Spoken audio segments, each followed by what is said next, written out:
주님께 왕관을 드리세요.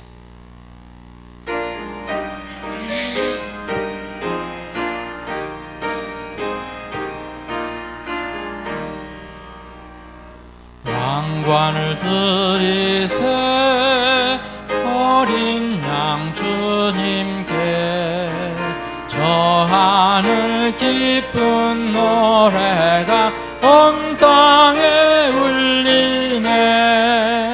내 원아 깨어서 주 찬양하여라.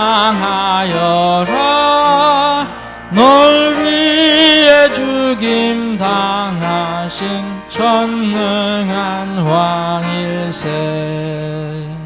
왕관을 드리세 사랑의 주님께 우리의 죄짐 지시려 사람이 되셨네. 우리의 고통과 슬픔 다 하시고 주당하신 그 죽음이 참 안식 주시네. 왕관을 드리세 생명의 주님께 무덤의 권세 깨치고 살아나시었네.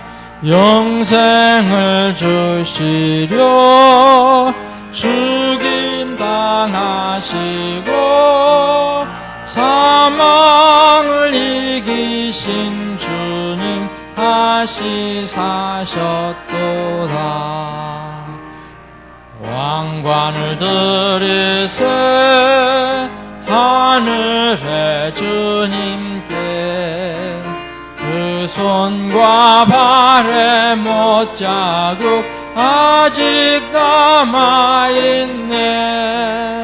내 죄로 인하여 죽으신 구주께 감사와 찬송 영원히 돌려드립니다. 참 고마우신 주 하나님, 모든 감사와 찬양을 주님께 올려드립니다. 오늘 좋은 날씨 주시고 또 오늘 복된 날 허락해 주시고 우리에게 주님을 찬양하고 경배할 수 있는 믿음도 허락해 주심을 감사합니다. 오늘 다시 한번 이 아침에 모여서 구원의 기쁨과 감격과 감사로 주님을 찬양하고 경배하기를 원합니다. 주 예수 그리스도의 이름으로 모이는 이 모임을 주님께 주장해 주시고 이 모임 위에 주님의 복의 손을 얹어 주시고 이 모임을 통하여 주님 영광 받아 주옵소서. 주님, 잠시 저희들이 말씀을 상고해 볼 때도 주님의 지혜로 저희들을 충만케 해주셔서 필요한 말씀을 잘 마음속에 새길 수 있게 하여 주옵소서. 전폭을 주님께 의탁하옵고 예수님의 이름으로 기도합니다. 아멘. 찬송 한 장 더 드립니다. 542장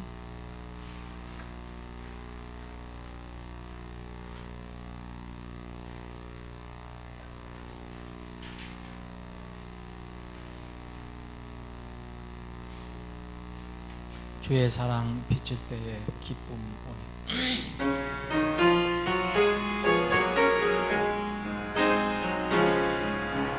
주의 사랑 비칠 때의 기쁨 오네. 근심 걱정 물러가고 기쁨 오네.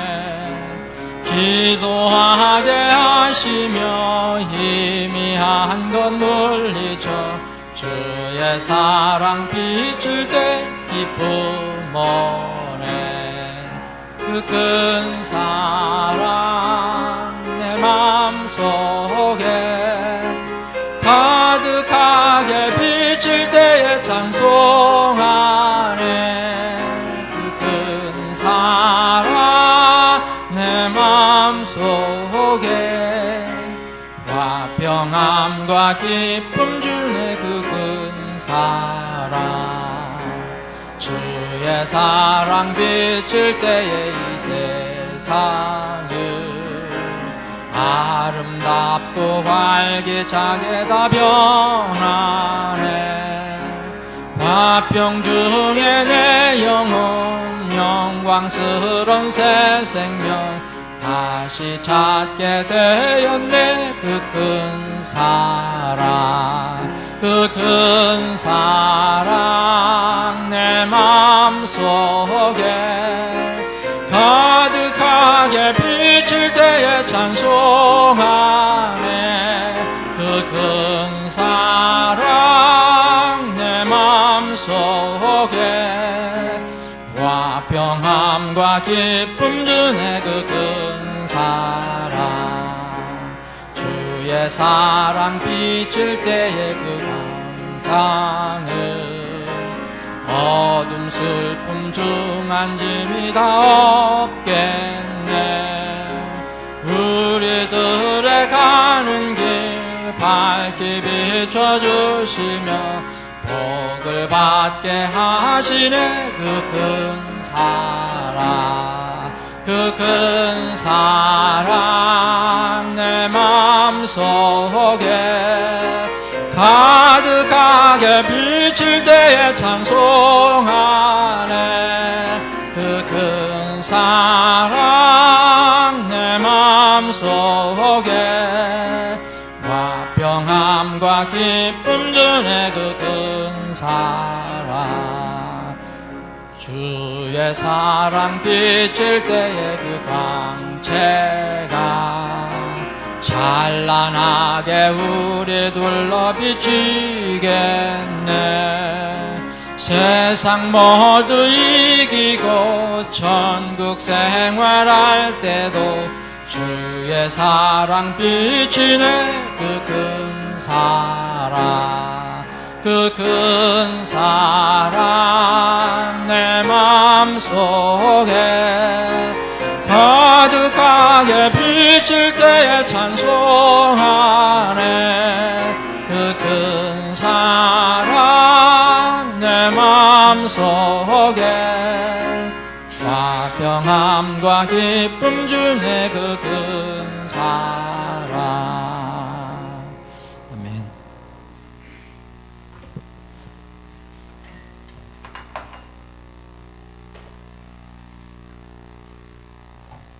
자, 계속해서 스가랴서를 보겠습니다. 지난 시간에는 스가랴서에서 독특하게 나오는 8가지 이 비전, 환상에 관해서 살펴봤는데, 앞에 부분 처음에 5가지는 격려해주고 위로해주는 그런 환상, 뒤에 3가지는 심판의 환상입니다. 그 부분 지난번에 위로 환상을 봤습니다.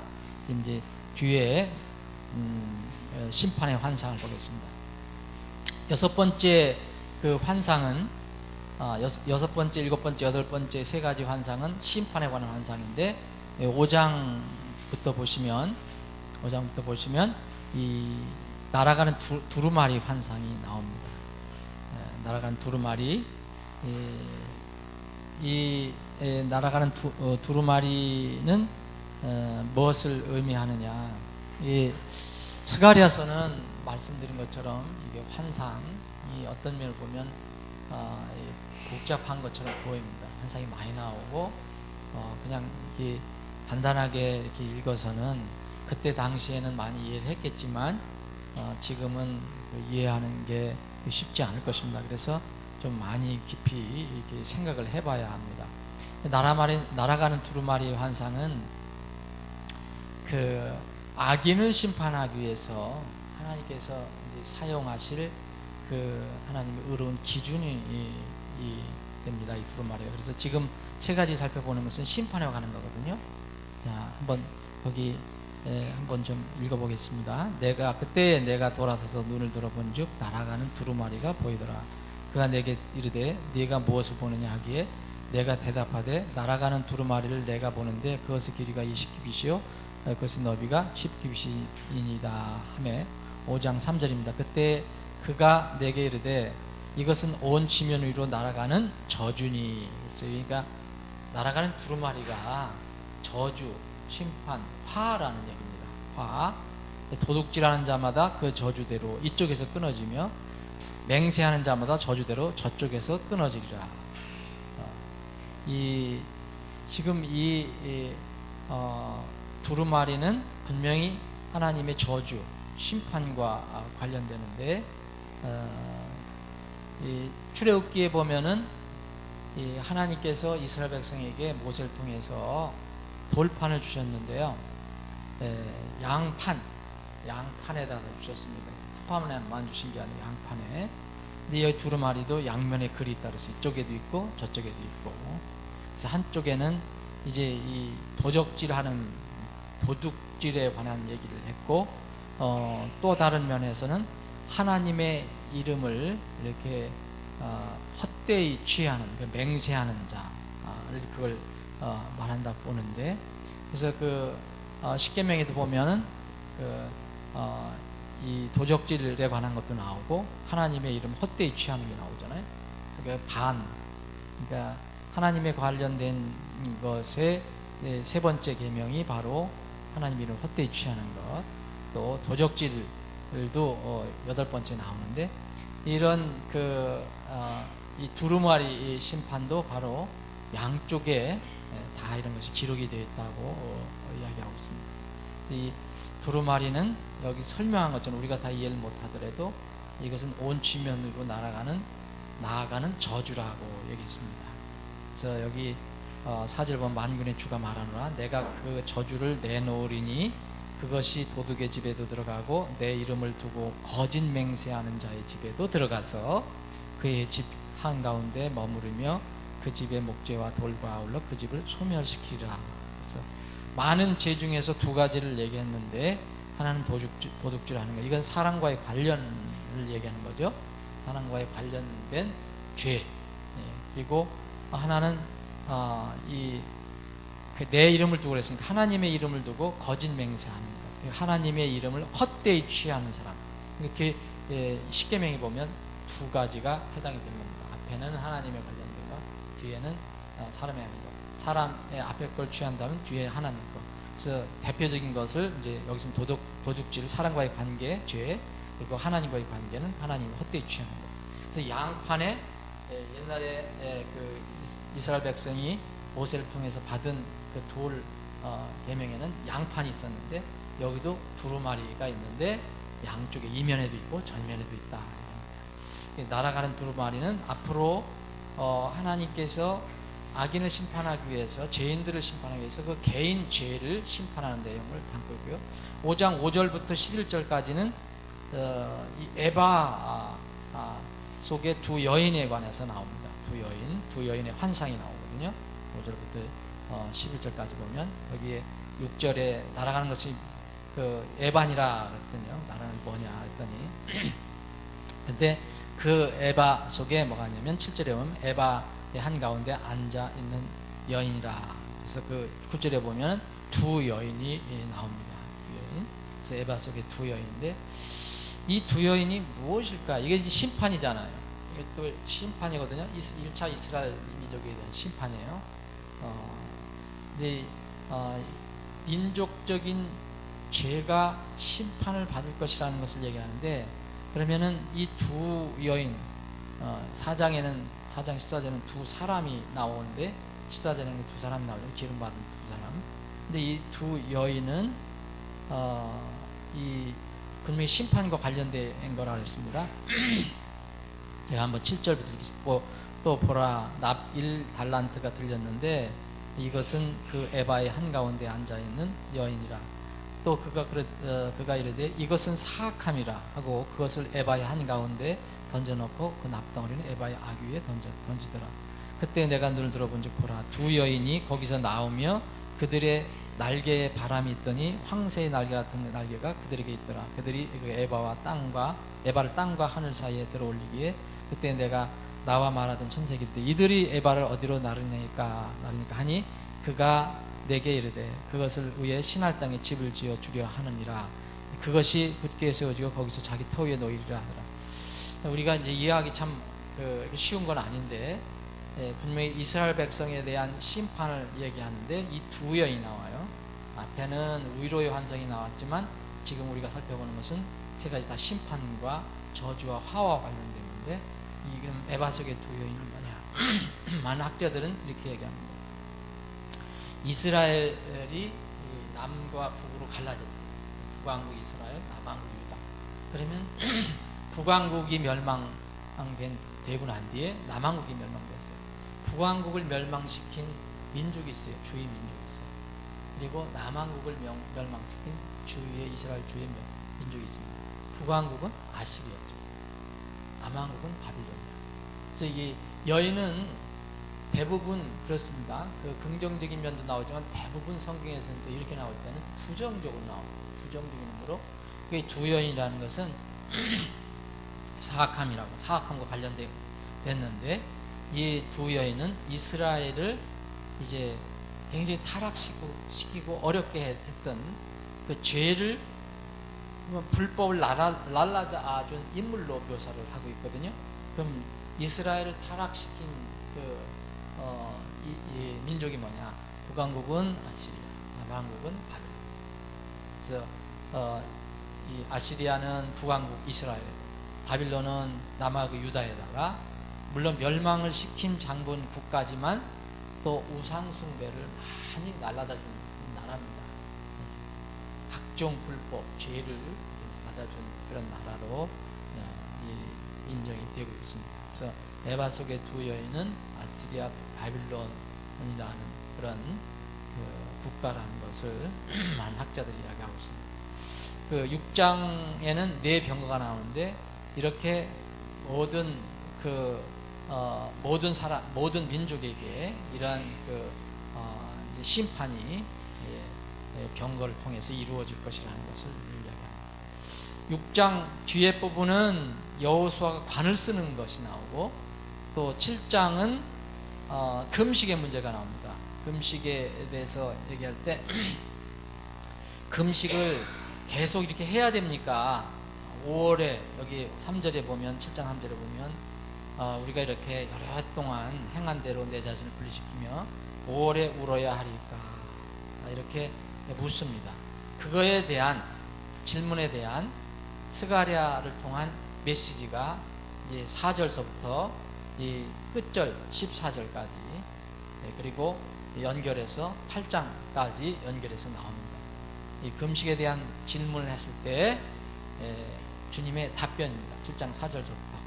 이 금식은 이 성전의 멸망을 기억하기 위해서 그동안 계속 이스라엘 백성들이 이렇게 어떤 한 금식을 한 기간이 있었던 것 같은데, 이것을 계속 해야 됩니까?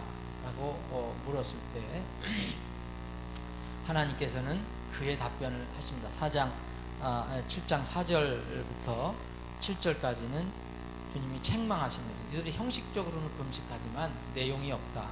형식주의, 위선적이고 이기적인 그런 금식을 하고 있다. 이것을 책망해 주시고, 그러나 이제 8절부터는 이제 불순종에 대한 회개가 있어야 된다. 8장에는 이스라엘의 회복과 미래에 대한 기쁨에 관한 이야기가 나옵니다. 왜 금식에 관한 문제를 질문했을 때 이런 답변을 하셨을까? 이 8장 18절부터 23절 뒤에 부분 보면 이스라엘의 굉장한 앞으로의 미래에 대한 소망적인 얘기가 나오거든요. 금식은 반드시 앞으로 이 기쁜 명절로 바뀌어져야 합니다. 그래서 그것을 의미하는 것이 아닌가 생각합니다. 9장 1절부터 14장까지 마지막 부분까지는 두 가지 엄중한 부담에 관해서 얘기합니다. 9장 1절에 보면 주의 말씀에 엄중한 부담이 있다.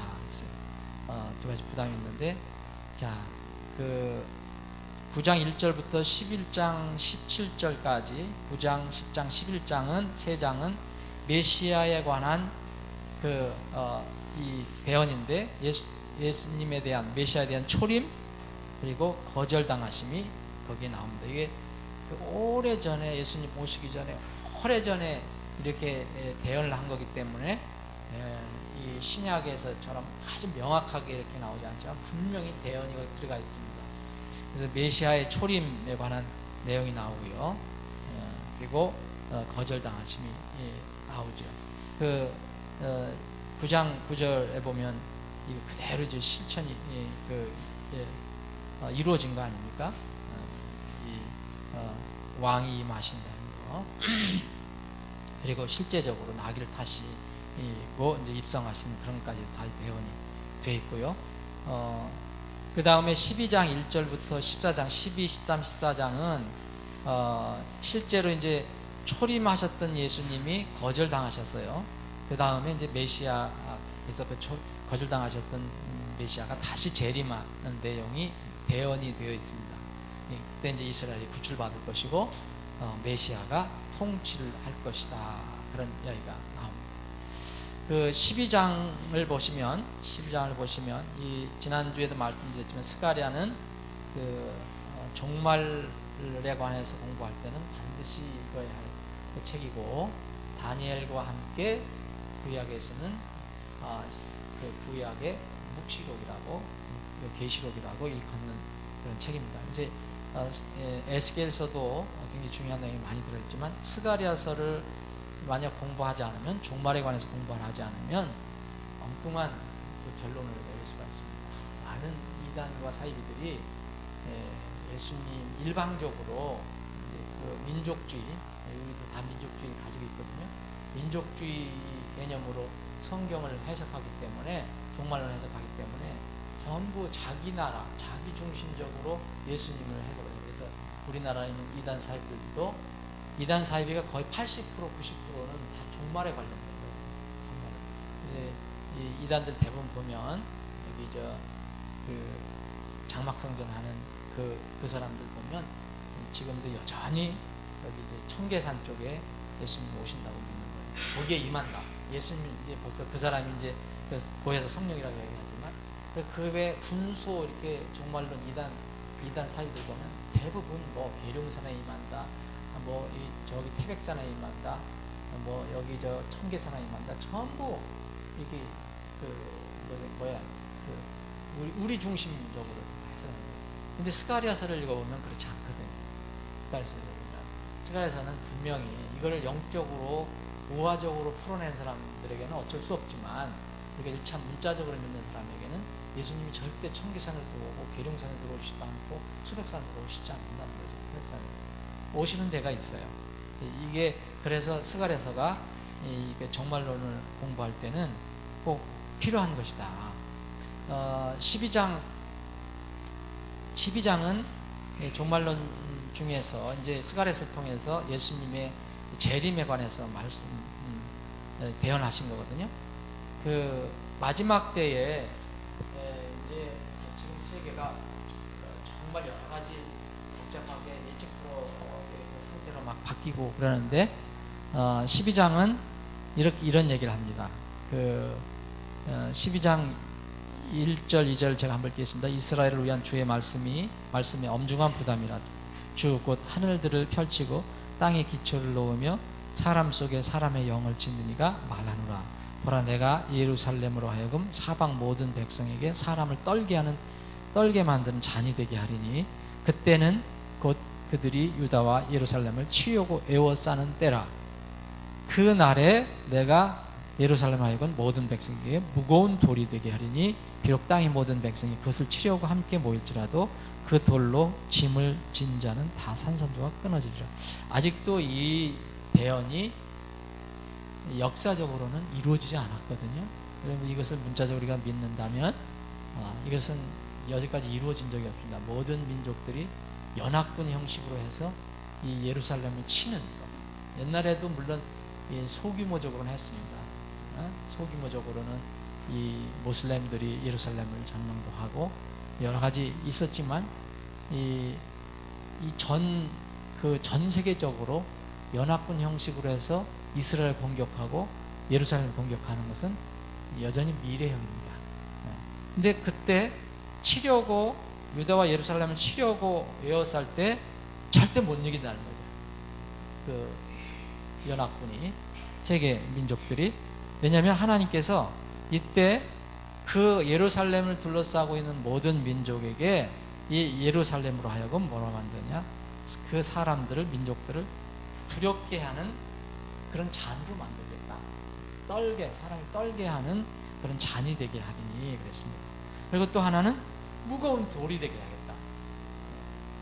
그러니까 이거는 아무리 세상이 그 예루살렘과 이스라엘을 공격한다 하더라도 이길 수 없다는 것을 얘기하죠. 하나님께서 그렇게 만드시니까. 근데 이거 전에 이게 하나 또 반드시 나타나야 할 현상이 하나 있습니다. 그것은 뭐냐? 여기는 모든 민족을 떨게 만드는 잔이라고 했잖아요. 잔. 근데 온 땅을 떨게 만드는 게 아니고 온 땅을 취하게 하는 잔이 나타나요. 온 땅을 취하게 하는 잔이 나타나야 하는데 이 잔은 두렵고 이렇게 심판의 그런 거 아니라 사람들을 도덕적으로 타락시키고 미치게 하고 그러니까 선과 악을 구별 못하게 하고 해서 도덕적으로 완전히 무감각하게 만드는 그런 이 잔이 하나 나타나요. 그걸 성경에서 미리 예언했고 그게 바로 이 바빌론 잔. 바빌론은 성경에서 보면 계시록에서 보면 종말론적인 관점에서 보면 이 거짓 종교 집단이죠. 대표적인 가톨릭인데 그게 성경에 이제 예언이 되어 있습니다. 이미 예레미야를 통해서 예언이 되어 있거든요. 예레미야 51장을 보시면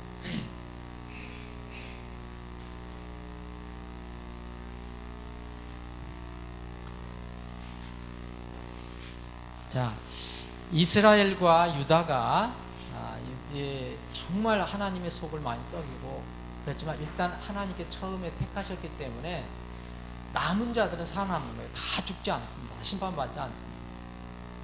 이가 감람나무 비유도 들었고요. 그러니까 어떤 사람들이 얘기하는 것처럼 이스라엘은 이제 영적 이스라엘로 다 대체했다고 얘기하는 건 정말 위험한 얘기입니다. 문자적으로 여전히 이스라엘은 남아 있습니다. 물론 영적 이스라엘, 우리가 영적 이스라엘도 될 수 있지만 그 문자적으로 이스라엘은 여전히 남아 있어요. 이스라엘이 없어졌다라고 얘기하면 안 됩니다. 그게 다 교회로 이렇게 편입이 됐다라고 하는 그런 생각은 굉장히 위험하다. 제가 예레미야 51장 5절부터 읽어보겠습니다. 이스라엘과 유다의 땅이 이스라엘의 거룩하신 일을 대적한지로 가득할지라도 예레미야 51장 5절입니다. 그들이 자기 하나님 만군의 주에게 버림을 받지 아니하였느니라. 바빌론의 한 가운데서 나와 도망하고 각 사람이 자기 혼을 건질지어다. 이때는 주가 원수 갚는 때이니 그녀의 불법 가운데서 끊어지지 말라. 그가 그녀에게 보응하리로다. 바빌론은 주의 손에 있는 금잔 곧 온 땅을 취하게 한 금잔이었도다. 민족들이 그녀의 포도주를 마셨으므로 미쳤도다. 자, 마지막에 이 이스라엘이 절대로 멸망하지 않는다. 오히려 이스라엘이 다른 세계를 다스릴 그런 이제 나라로 나타나겠는데 여기서 스가랴서의 마지막에는 12장에는 그 모든 이스라엘 치려고 하는 그 민족들을 두렵게 떨게 만드는 잔이 되고 무거운 돌이 된다고 했는데 또 이 세상 사람들을 이렇게 무겁게 하는 무거운 돌과 떨게 하는 잔이 아니라 세상 사람들을 완전히 정신적으로 미치게 하는 것은 도덕적으로 타락하고 이런 거죠. 분간을 못하는 이게 바로 이 바빌론이거든요. 바빌론. 이게 금자입니다. 이것을 그 사도 요한은 계시를 받고 어떻게 얘기했습니까? 요한계시록 14장을 보시면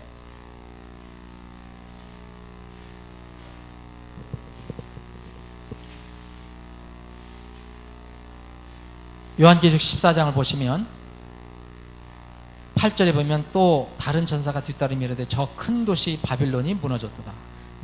이는 그녀가 모든 민족들로 하여금 자기의 음행으로 인한 진노의 포도즙을 마시게 하였기 때문이다. 바빌론이 무너진 이유, 심합하는 이유는 그 다른 모든 민족들을 타락시킨 거죠. 영적으로, 정신적으로, 도덕적으로 타락시킨 거죠. 이미 예레미야가 이렇게 이 바빌론은 온 땅을 취하게 하는 금잔이다.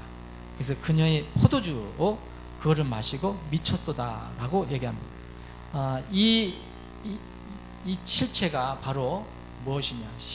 그 요한계시록 17장 1절 보면 또 7병을 가진 7천사 가운데 하나가 와서 나와 이야기하며 내게 이르되 이리로 오라. 많은 물들 위에 앉은, 많은 물들은 민족을 얘기하죠. 많은 민족은 민족과 국가를 얘기합니다. 큰 음녀가 받을 심판을 내가 내게 보여주리라. 이 바빌론은 어떻게 합니까? 땅의 왕들이 그녀와 음행하였고 땅에 거주하는 자들도 그녀의 음행의 포도주에 취하게 되었도다. 계시록의 스가랴서에 나와 있는 것은 부럽게 떨게 하는 잔이고요. 이 잔은 다른 잔인데 이 다른 사람들, 민족들을 도덕적으로 미치게 하는 거죠. 이 두 가지 큰 차이가 있습니다. 그래서 이 두 가지가 다 나타납니다. 마지막에 이제 이스라엘을 둘러싸고 이스라엘을 공격하려고 하는 이런 민족들이 절대 이스라엘 못 이기는데 이스라엘이 그때 무거운 돌이 되지만 그 전에 바로 이런 상황이 일어날 거다. 바빌론의 이런 상황입니다.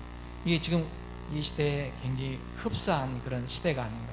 그래서 18장에 보면 이제 계시록 18장에 보면 그런 이제 바빌론이 이제 무너지는 내용이 나옵니다.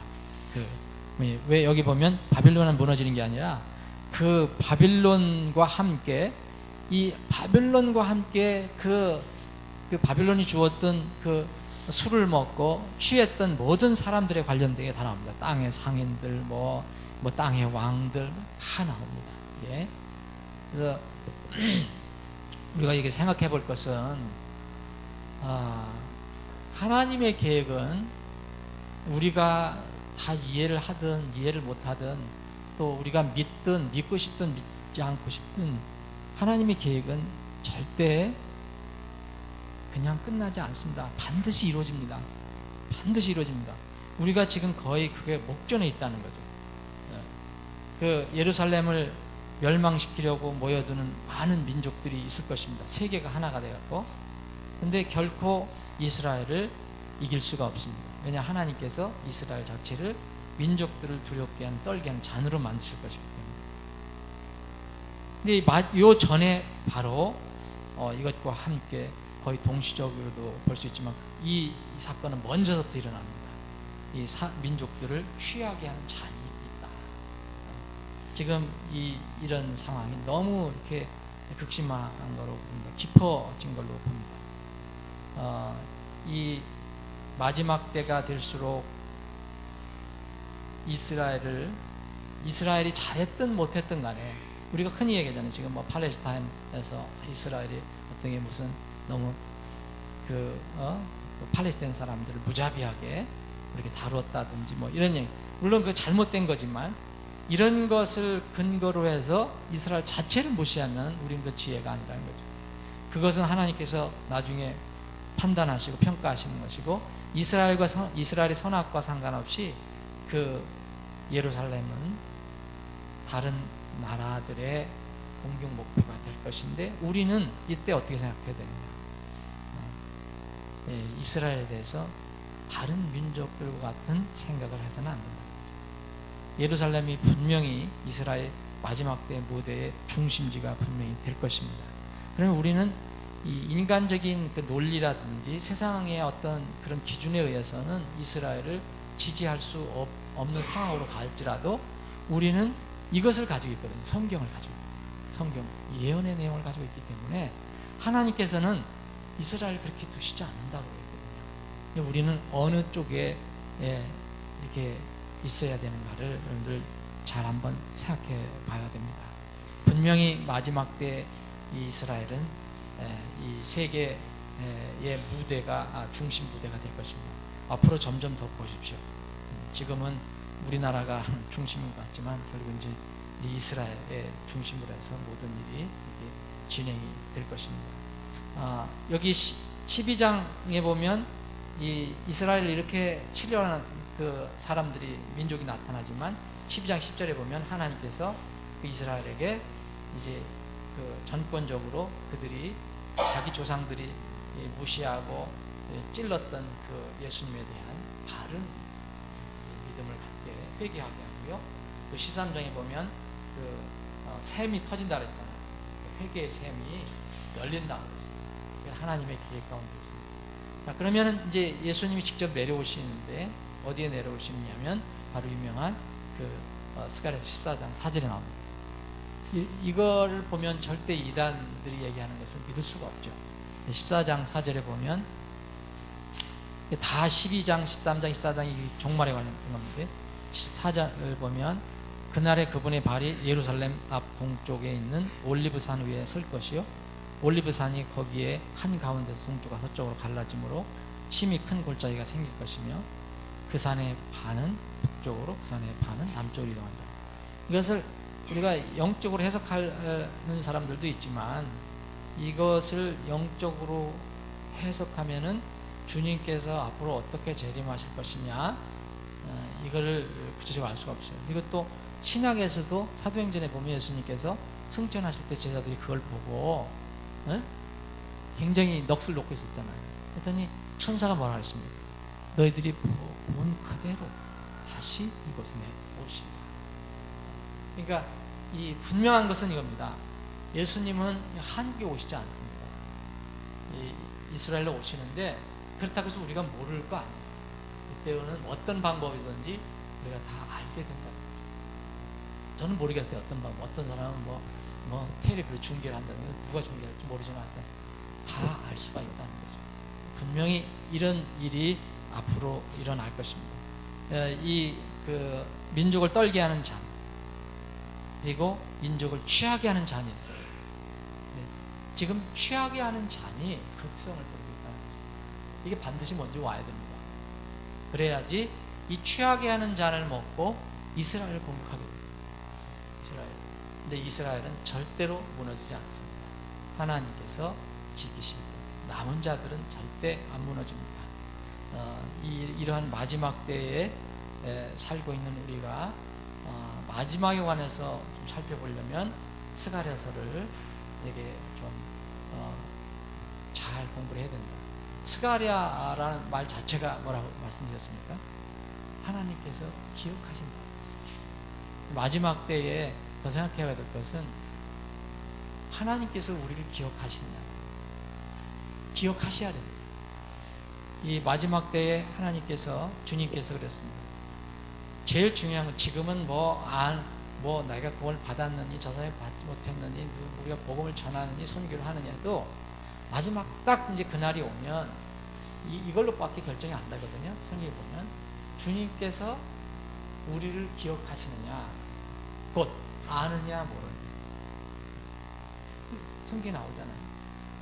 어떤 사람은 나 주님 압니다. 나 주님 기억합니다. 하지만 주님 쪽에서 난 너 모른다. 난 너 기억할 수가 없다는 얘기예요. 근데 이 스가랴라는 것은 기억이라는 뜻입니다. 주께서 여호와께서 기억하신다라는 거예요. 여호와께서 하나님께서 기억하시는 자라는 거예요.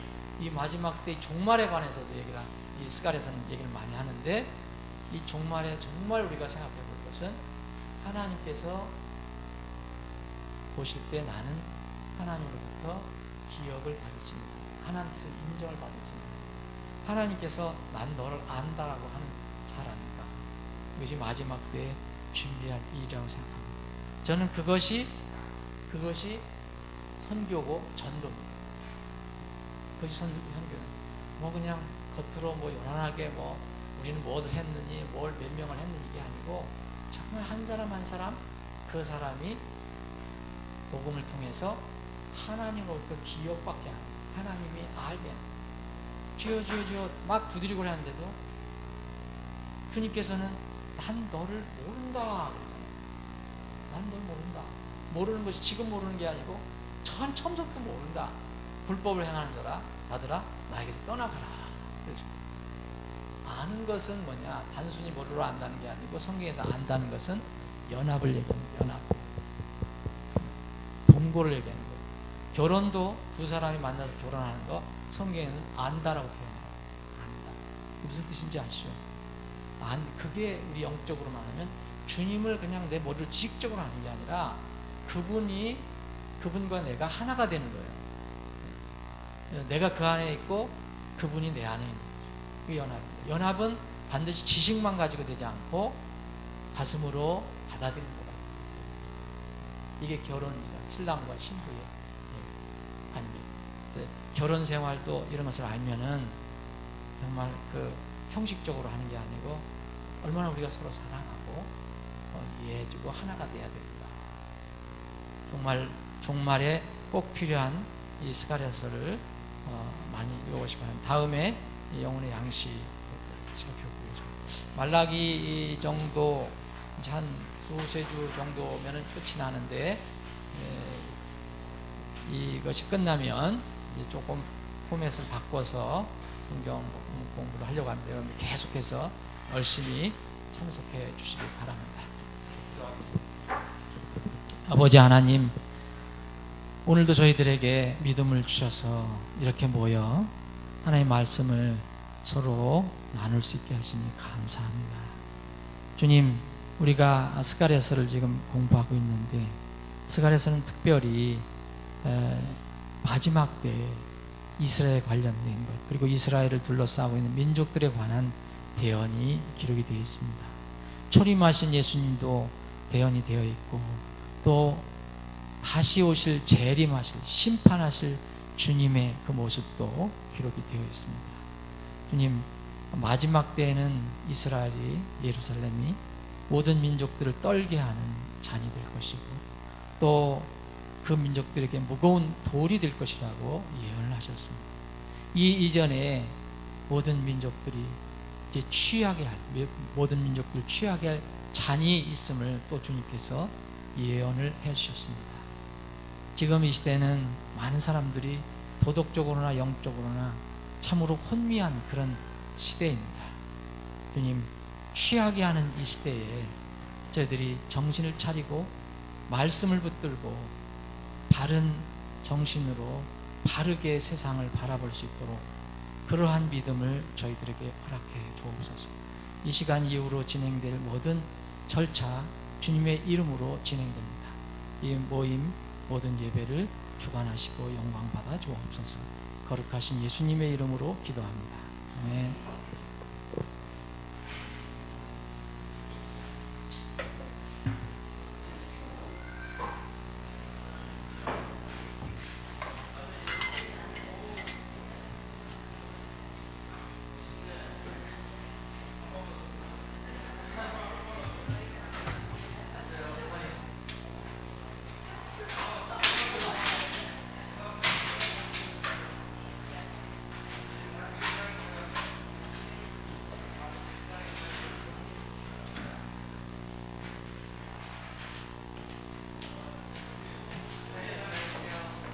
그래. 아이고야.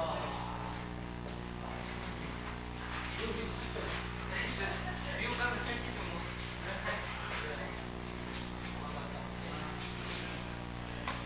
대학생이잖아.